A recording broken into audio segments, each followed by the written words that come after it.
Hi friends, video watch பண்ணுற வியூவர்ஸ்க்கு எல்லாருக்குமே வணக்கங்க.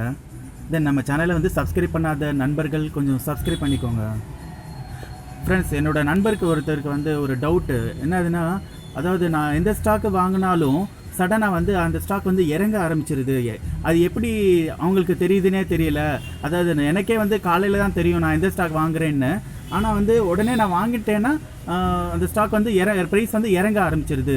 இது என்ன பொருளை காமிக்கிற மாதிரி இருக்குது அப்படின்னு சொல்லி ஃபீல் பண்ணார். ஓகேங்களா?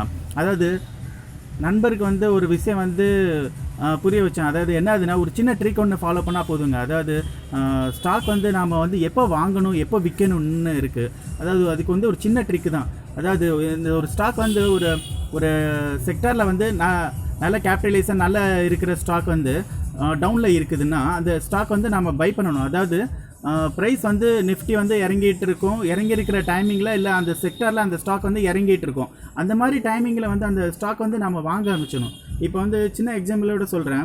அதாவது இப்போ ஐசிஐசிஐ பேங்க் வந்து 396 ரூபா ப்ரைஸில் இருக்குது. இந்த ஸ்டாக் வந்து பார்த்திங்கன்னா கொஞ்ச நாளாக வந்து டவுன்லே தான் இருக்குது. ஓகேங்களா? ஆனால் ஒரு 8 months முன்னாடி வந்து இதோட ப்ரைஸ் வந்து பார்த்திங்கன்னா 541 ரூபா அந்த ரேட்டில் இருந்தது. அந்த COVID-19 வந்ததுக்கப்புறம் வந்து பார்த்திங்கன்னா இந்த ப்ரைஸ் வந்து ரொம்ப இறங்க ஆரம்பிச்சிச்சு. இப்போ டவுனில் தான் இருக்குது. ஓகேங்களா? இந்த ஸ்டாக் வந்து என்னதுன்னா டைமாக இன்னும் கொஞ்ச நாளில் வந்து ஏறுறதுக்கு வாய்ப்புகள் நிறையா இருக்குது. அதாவது என்ன சொல்ல வரேன்னா, அதாவது ஒரு ஸ்டாக் வந்து இறங்கிட்டு இருந்ததுன்னா, அதாவது நல்ல கொஞ்சம் குவாலிட்டியான ஸ்டாக்குனா ப்ரைஸ் இறங்கிட்டு இருக்கிறப்ப நம்ம வாங்க ஆரம்பிச்சிடணும். ஓகேங்களா? அந்த ஸ்டாக் வந்து ஏறுற டைமிங்கில் நம்ம வாங்கக்கூடாது. அவர் நண்பர் பண்ண விஷயம் தப்பு என்னதுன்னா, அதாவது எந்த ஒரு ஸ்டாக் வந்து ப்ரைஸ் ஏறிட்டே இருக்குது, ஒரு 20% 30% வந்து ஏறி இருக்கும். அப்போ அவர் என்ன பண்ணுறாரு, அந்த ஸ்டாக் வந்து அப்போ தான் அவர் கண்ணில் பார்க்குறாரு. பார்த்துட்டு அந்த ஸ்டாக்கை வந்து பை பண்ண ஆரம்பிச்சிட்டாரு. அதாவது சின்ன எக்ஸாம்பிள் பார்ப்போம். இன்னொரு ஸ்டாக்கு, அதாவது இந்த அம்புஜா சிமெண்ட் லிமிடெட். ஓகேங்களா? 241 இப்போ வந்து ப்ரைஸ் ட்ரேட் ஆகுது. இதுவும் நல்ல ஸ்டாக் தான். ஓகேங்களா? தாராளமாக வந்து வாங்கலாம். பட் வந்து இது வந்து பார்த்திங்கன்னா ஒரு 1 இயராக வந்து இந்த சார்ட் வந்து பார்க்கலாம். இதோட ப்ரைஸ் வந்து பார்த்திங்கன்னா இப்போ வந்து ஹையில் இருக்குது. அதாவது 241 இருக்குது.